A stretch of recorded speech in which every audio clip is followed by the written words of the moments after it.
At 3,776 meters, Mount Fuji is Japan's highest mountain, and the Japanese have felt a deep affinity with it since ancient times.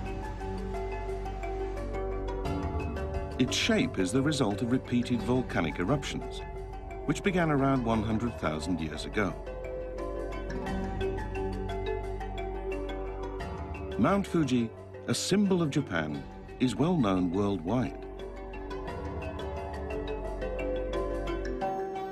The appearance of the mountain varies constantly, according to the changing seasons and even the passage of time during the course of a day.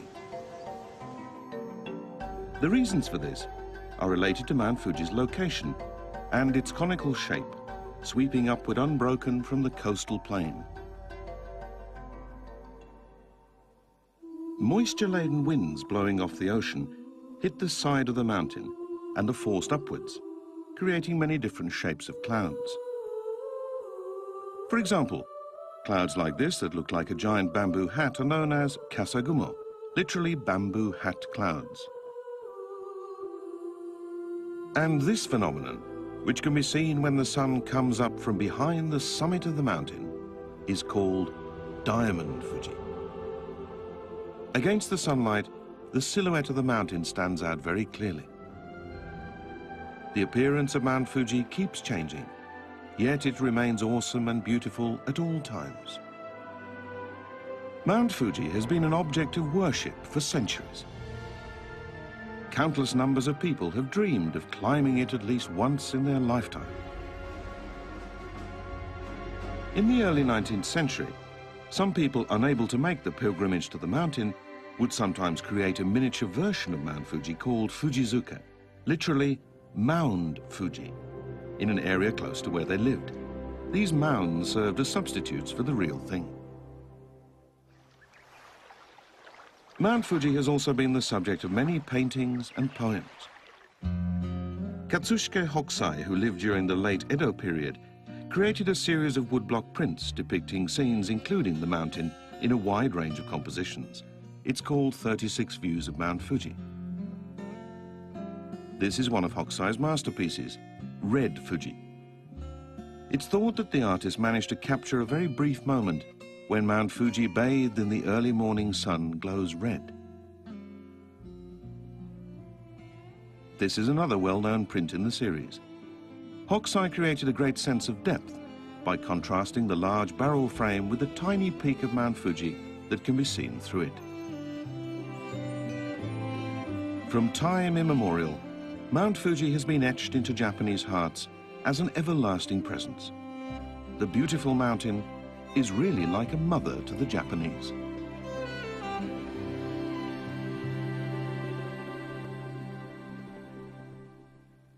Stuart? Yes. I'm sure you have many thoughts on Mount Fuji. Yes, indeed. But I think the most important thing is its beautiful conical shape, which rarely fails to impress people seeing it for the first time. And it's great that you can enjoy the seasonal differences in its appearance. I agree. I think it's really a natural artwork. It really is. Stuart? Yes. What I think is wonderful about Mount Fuji is that its appearance changes depending on the place from where you see it. Right. Do you have any particular favorite Mount Fuji viewing spot? Well, one of my favorite views is from the western coast of the Mura Peninsula, where I lived for a while. Mount Fuji is around 80 kilometers away from there, so I was amazed one clear winter's night to see the snow-covered mountain gleaming in the moonlight. Do you have any favorite spots? Well, I have many favorites. One of them is the bank of the Edogawa River in Shibamata. What impresses me is that even today we can see Mount Fuji across the metropolis, despite all the high-rise buildings, which means people in the old days could see it from virtually anywhere in the city. I suppose Mount Fuji was probably far closer to them than it is to Tokyoites today. In a way, that's true for foreigners too.